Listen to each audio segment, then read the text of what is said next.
America's Lawyer is with us, Mike Papantonio, the attorney and host of Ring of Fire Radio, ringofireradio.com, and Ring of Fire on Free Speech TV as well. Hey, Pap. Tom, how are you? I am great. And even though I just got back from the dentist, I've got a good dentist, so I'm great. Different grades of great, isn't there? There you go. But I got to tell you, going to the dentist is a hell of a lot easier than getting locked up at a black site in Chicago. It is. It's easier than even having to report these stories nowadays. There's something called Homa Square, and Rahm Emanuel right now is trying to run away from this, that he knew anything about it, but he does. He's actually one who's perpetuated the Homa Square problem.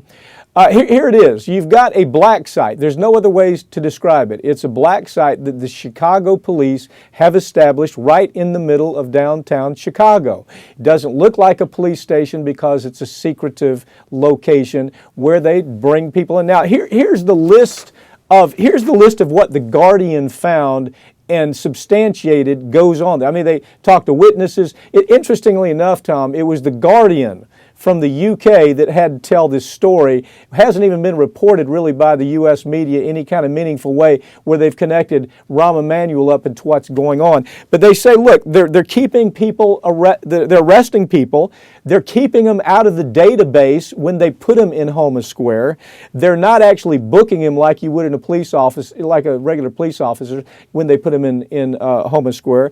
Repeated stories about beating by police for long periods of time. Does this sound familiar? Shackling for long periods of time in awkward, painful positions where they're sitting there all night. This is the list of what the Guardian has found. Denying access to attorneys. You get there, you say, can I call my attorney? They say, no, you can't. You don't have any rights here. They've gone without legal counsel is up to 14 hours.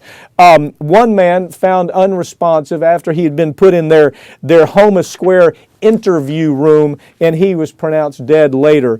So this is a story that's taken place right here in America. It sounds like a Franz Kafka short story. It sounds like exactly what everybody was concerned about when we first started hearing how expansive the Patriot Act was. We thought we could disappear terrorists, but now they're disappearing American citizens. The story really was centered around a guy named Jacob Church, who was a young man who showed up in Chicago for a NATO protest, him and about 11 or 12 other people. The police infiltrated him as if they were some type of Mideastern terrorist group coming to Chicago. They infiltrate the group. They throw him in the Homa Square prison. The attorneys that know that they're missing, that Church and his friends are missing, they can't even find them for 24 hours. They're searching, they're looking, where are they? They have to go to Rahm Emanuel's office, and Rahm Emanuel's office says, oh, we've got him in the Homa Square detention facility, which is a black site. Yeah. So they get him out of the black site, and these kids tell consistent stories about how abusive the whole process was. These are American citizens. These people are from Florida and California and New York, put in this detention facility that, honest to God, sounds like a black site that you might hear out of a Kafka short story. It is that disturbing.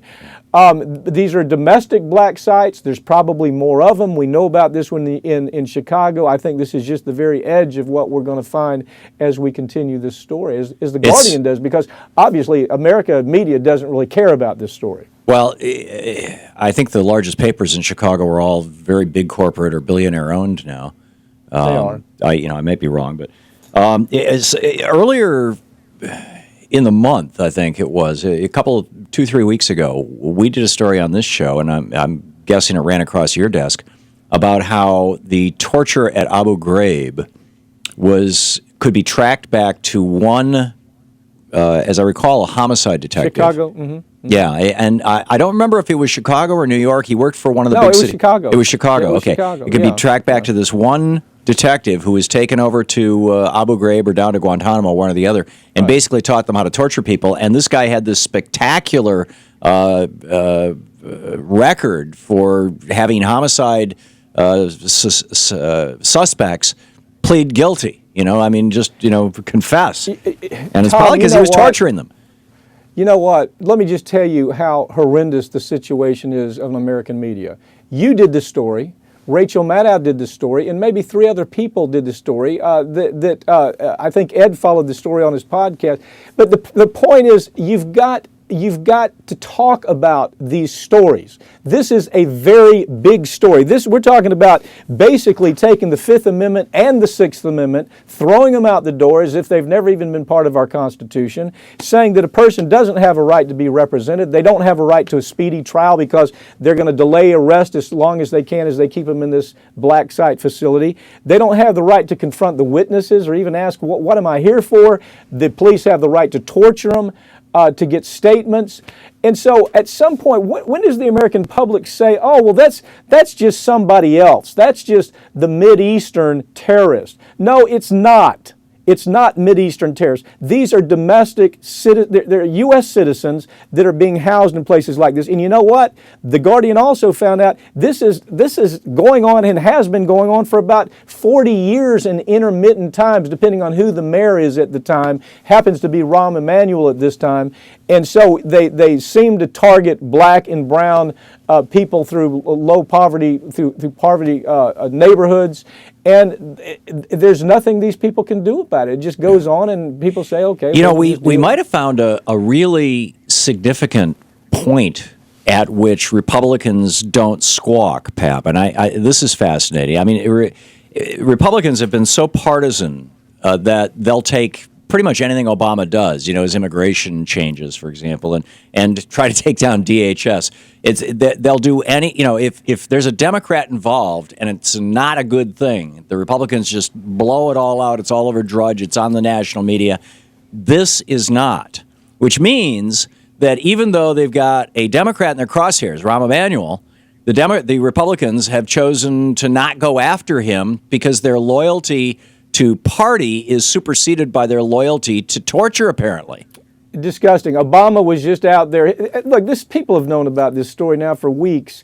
Obama's out there glad-handing on behalf of on behalf of Rahm Emanuel. Rahm Emanuel is an awful person. He's an awful politician. He is a dictatorial thug. And he is where he should be in Chicago. But the best thing that can happen for Chicago is to have Rahm Emanuel not in the office of mayor anymore. And so this story needs to be pushed out by at least the social media around there that tells the people that, if they choose not to vote, well, then hell with them. That's their problem. If they don't understand that they have a dictatorial mayor who has a place called Homa Square Detention Black Site, and they don't choose to do anything about that, well, you know what? All you can do is talk about it. All you can do is lead them to water. And if they don't drink that water, there's really nothing more the media can do. But right now, corporate media isn't even paying attention to this. Social media is. Yeah, which is astonishing. It's just absolutely astonishing. I mean, Abu Ghraib comes to Chicago. This should be the biggest story in America right now. It is. Why are they ignoring it? Well, I think they're ignoring it because of the politics of Chicago. I mean, that's part of it. Obama comes from Chicago. Rahm Emanuel helped Obama build his machine in Chicago. Rahm Emanuel has dictated most of the things Obama did in his first 2 years in office. So this all goes back to ugly Chicago Democratic politics. Fascinating stuff. Mike Papantonio, America's lawyer, host of Ring of Fire Radio, ringofireradio.com, and Ring of Fire on Free Speech TV. Thanks, Pap. Thank you, Tom.